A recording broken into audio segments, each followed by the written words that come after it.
Hi, I'm Tim. Welcome to our channel, and thanks for logging on.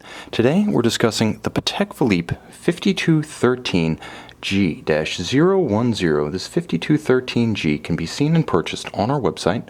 Subscribe to our YouTube channel if you enjoy these videos, and please click on that card in the upper right-hand corner of the screen at any time during this video to see our full sales listing for this automatic winding perpetual calendar retrograde minute repeating officer's watch.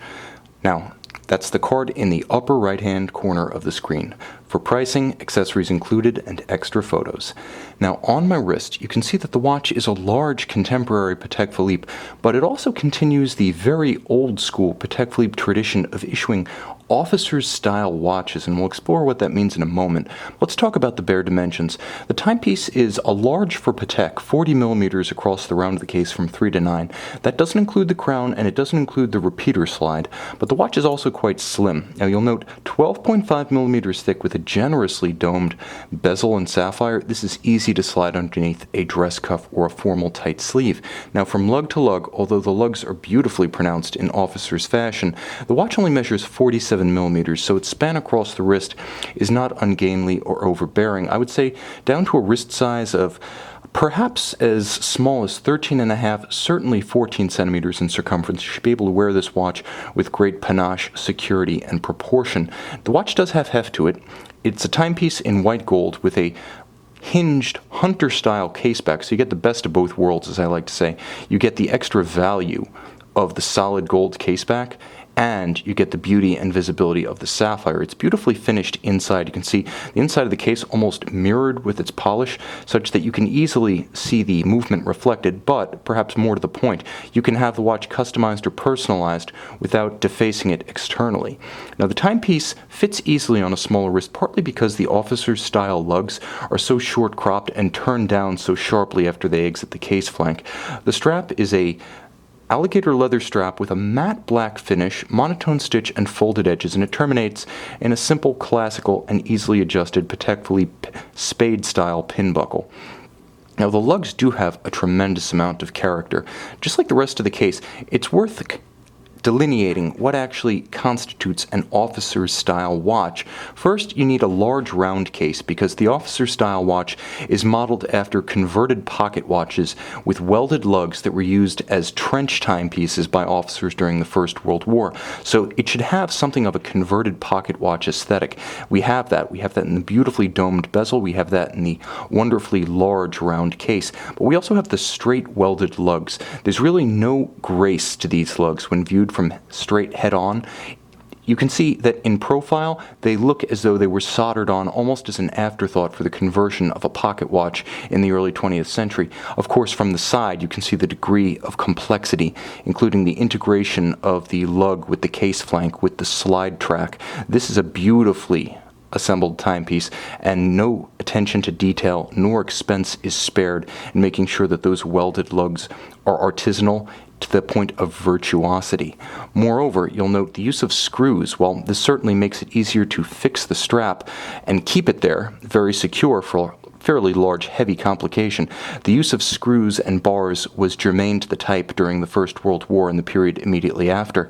Finally, it's worth noting the combination of the vintage onion-style winding crown and, of course, on the caseback, the hunter-style hinge. Oftentimes, in the classical period of the early 20th century, this would be the point at which a dedication would be made to the officer on his way out to battle, or perhaps commemoration of his return home intact, either one worthy of a caseback inscription. But it's the dial of this watch where much of the excitement comes into play. Now, the bezel is large, and it actually shares billing with the dial.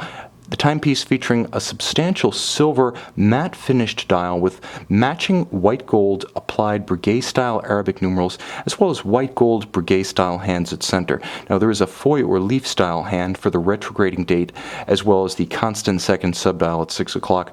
Aperture calendar display is used with day, leap year cycle phase, and month, and then of course there is the radial retrograding date, and there's a 122-year moon phase at 6 o'clock, so called because it only needs adjustment once every 122 years. Now, you'll also note that underneath the caseback, The excitement continues. The watch is equally engaging front and back, and here you can see the 41 jewel automatic winding micro rotor caliber R27 PSQR, the QR standing for Quantième Retrograde. The watch features beautiful black polished repeater hammers, a free-sprung Gyromax style balance, and the advantage of those two is the repeaters being gorgeous, the Gyromax being fairly rugged. They make the watch both sonorous and able to take and hold a precise regulation, even in the face of fairly severe vibrations and bumps on the wrist. Now, you'll also note the gold filigree style Calatrava cross. Underneath is where the repeater's governor is actually occupied. So I'm going to run the repeater again so you can see it in action, and this time look at the cross and you'll note the governor spins into action as soon as I release the slide.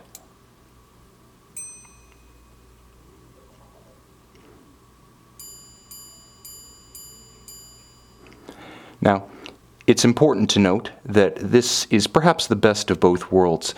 A perpetual calendar that winds itself such that if you wear it every single day, it's essentially set it and forget it accurate, and a watch that, though it bears no luminescence on its dial, nevertheless can communicate the time with or without daylight. However, with daylight you get to enjoy the visual aspects of the repeater's operation, which is half of the fun.